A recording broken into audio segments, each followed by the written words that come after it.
Ako si Errol Cayago, aka Guapitong Cordapio. Ang loft name ko is Flight 56, which is located sa Calasiao, Pangasinan. And currently, nasa Canada ako. And so may mga partners ako na nandyan sa Pangasinan, mga pinsan ko, tas kumpare ko na nag-aalaga sa mga ibon. Bata pa lang ako, mahilig na talaga ako sa kalapati. Bumibili ako sa bayan ng Calasiao. College time na, hindi ko na maharap. So, tinigil ko na. Until napunta ko dito sa Canada and nakikita ko yung mga tropa tapos mga pinsan ko nag-aalaga. Sabi ko, doon sa isang pinsan ko, bigyan kita ng ibon, regaluhan kita. Akala niya yung mga ibon na ano lang, like doon sa bayan, bibili sa bayan, pero hindi. Binigyan ko siya ng may line na talaga. Galing kay Lord Viray na ibon. Until sabi hindi ko na maharap. Sabi niya kasi nagtatrabaho ako. Sabi niya ganun. Kinausap ko yung pinsan ko, yung partner ko dyan, si Kuya Hamlet.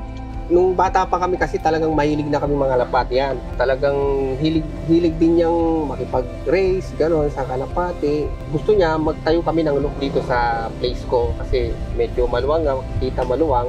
Nag-decision kami na magpatayo ng look. Maliit lang, una, ito lang ang umpisa namin. Unang kuha ko ng line is Pure Vandenbroek galing kay Lord Viray. Sumunod na is mga champion lines niya. Nagiging masaya yung pagbili, like yung pag nakuha mo na yung line na gusto mo. So, nung napanood ko si Sir Melchor Galotera sa mga vlogs, kinontak ko siya. Sabi ko na barkada. Ayun, doon ako nag-aangkat ng mga linyada niya talaga. Nakilala ko din si Master Pogi, si Bluff Banway. Doon din ako kumuha sa kanya. Naging kumpare ko pa siya. Dami din akong pinagkuhaan. Kina Sir Reggie Cruz, Sir Jerry So. Doon sa Champion Fancier sa Pampanga kay Marvin Gargiola. So yung mga ibon ko dyan, halo-halong linya. Parang naging hobby ko yung pagbili. Management ko, nung bumibili ako ng linyar, tinatanong ko na rin sila kung paano yung management nila para hindi na ako mag-eksperimento. Tumalon na ako kaagad dun sa sistema nila. Halos 24/7 ko kinakausap yung kumpare ko, yung namamahala dyan, tas yung pinsan ko. May online naman, lagi kaming nag-uusap kung ano yung kabubuti ng sa ibon, pinag-uusapan namin. Tapos mayroon din siyang mga advice na tinatanong, tapos sinasabi niya din sa amin, coordination lang, ganun. Pag malapit na yung race, ginagawa. Basta, ang importante naman kasi sa ibon, walang sakit. Pag nagkukondisyon kami ng ibon, kung ano yung sinasabi ni paring Cordapio, sinusunod ko po yung sinasabi niya, pero yung iba po, tinatanong ko kay Kuya Hamlet, yung sistema, plano po ni Guapitong Cordapio po. Sa akin kasi, good food, good health. Yun ang number one. Very meticulous talaga ako sa feeds na ginagamit, sir. So, ayokong gumagamit like hindi pasok sa standard ko.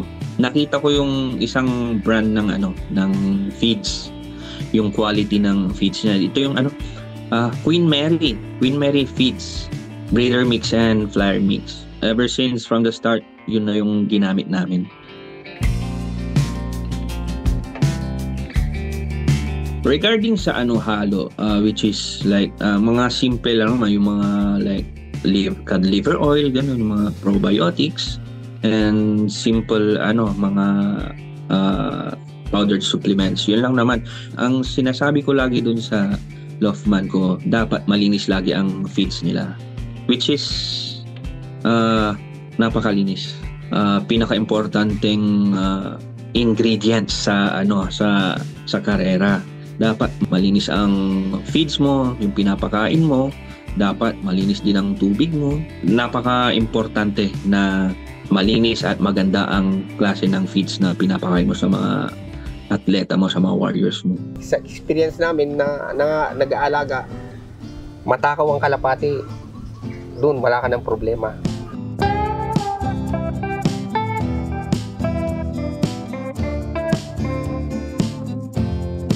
Proud ako sa na sabihin na yung ibon na yun, nanalo siya ng sabihin ko lang, solo young bird daybird clacker ng Smash Hard Race from Masbate to Pangasinan. That's 540 kilometers from Masbate to Lof namin.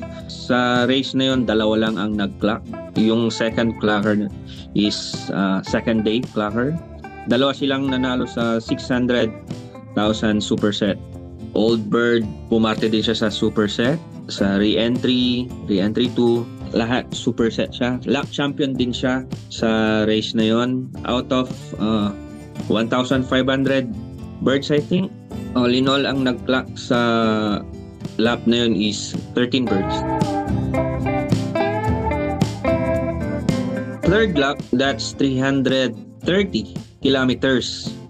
So, fourth lap, dapat sana 450 kilometers. That's Burias Island. Nung loading, that's Thursday. So, sinabi nila na hindi makapag-release sa Burias Island.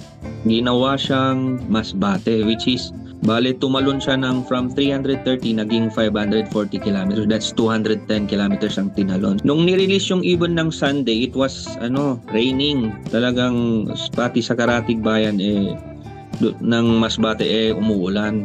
At that time, nung pagka-release, kausap ko si Sir Mel Galotera. Sabi ko, Sir Mel, umuulan sa release. Tapos nakwento ko yung linyada. Nung pagkakwentong gano'n, naku, congratulations sir, sabi niya gano'n. May mapapauwi ka, sabi niya, at that time. Which is, umaga pa yun. Suntok sa buwan, sabi ko, naku, magdilang anghel ka sana, sabi ko. Nung day na yun, hindi ako natulog kasi may kutob talaga ako na may uuwi akong ibon, sabi. Sa CCTV na lang ako tumitingin. Until, cut off na, sabi ko gano'n. So, pinatay ko na CCTV. And then, after few seconds, tumatawag yung pinsan ko. Tinawagan ko si Errol nun. Errol, iklag mo na. Saan ba si Jason? Si Jason. Bumili siya ng pagkain. Merienda. Hindi sila magkandara pa dyan na So, tinignan ko, cut off na to, wala na, wag na iklak, sabi. No, that's live bird yan.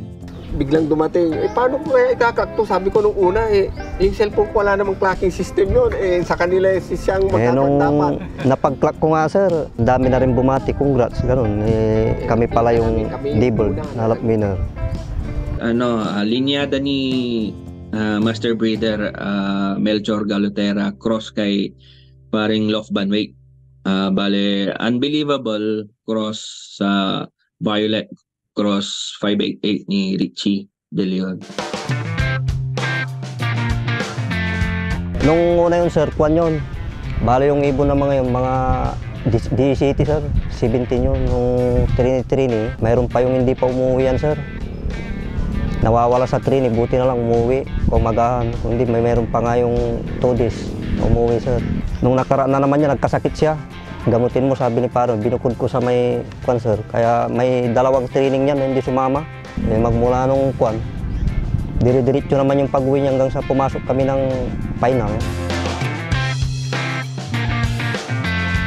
Ang sistema po namin from first lap to fourth lap, same lang. Natural system, hindi namin binibigyan ng gamot. Like more on herbal. From Monday, nagpa-flashing kami ng malunggay, oregano, bawang, and with honey. And then, ayun, more on toss, mid-toss. And then, ayaw pumaris nung ibon. Ginagawa namin ng paraan para pumaris. Ayaw niya. So, ang sabi ko, pasahin mo na lang siya dyan sa sa loob. Sabi ko. And, ayun. Umuwi. Napakasaya.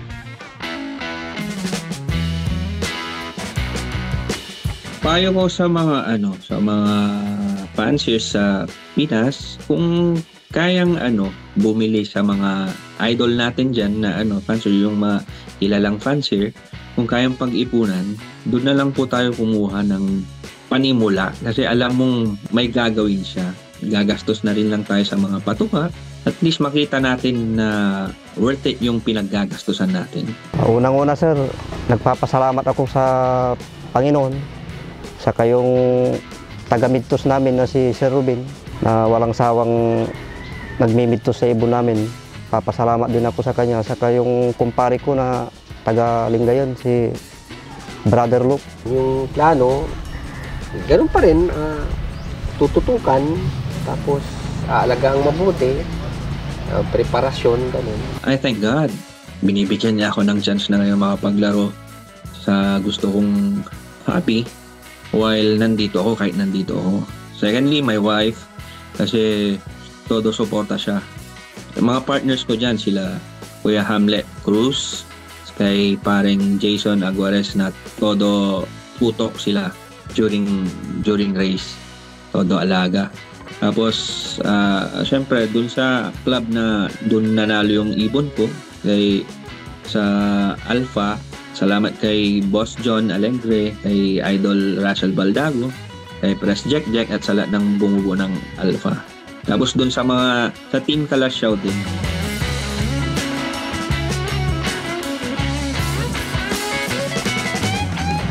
Muli, ako si Errol Cayago, aka Guapitong Cordapio, Flight 56 Loft ng Kalasyaw, Pangasinan.